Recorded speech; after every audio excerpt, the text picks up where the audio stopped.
Boss season 8 winner Nikhil పెట్టిన post ఒక ఊపు ఊపేస్తుంది సోషల్ మీడియా అంతా అన్నట్టు మనకు కనిపిస్తూ ఉంది. అయితే బిగ్ బాస్ సీజన్ 8 విన్నర్ అయిన నిఖిల్ ఈ రోజు ఒక ఎమోషనల్ పోస్ట్ ని షేర్ చేసుకుంటూ వచ్చారు. మీరందరూ నా మీద చూపించే అభిమానం చాలా గొప్పది.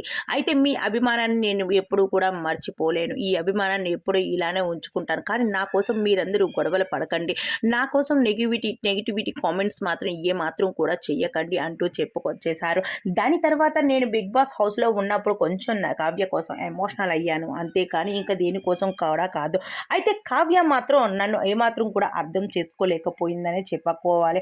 అయితే మేమిద్దరం కూడా అనుకోని కారణాల వల్ల, మనస్పర్ధల వల్ల కొంచెం దూరంగా ఉన్నాము. త్వరలో మళ్ళీ మీ ముందుకు మేము కలిసిపోతాము అంటూ చెప్పుకొచ్చారు.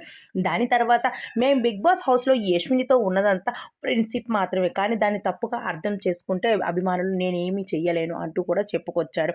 అయితే త్వరలో మళ్ళీ మీ ముందుకు నేను పెళ్లి పీటలతోనే మీ ముందుకి వచ్చేస్తాను. అయితే కావ్యను త్వరలోనే పెళ్లి చేసుకుంటాను, తనను ఒప్పించుకుంటాను, తన దగ్గరికి వెళ్ళి ఎలానో ఏదో ఒకటి చేస్తాను అంటూ కావ్య కాకుండా ఇప్పుడు నిఖిల్ ఎమోషనల్ పోస్ట్ని షేర్ చేసుకుంటూ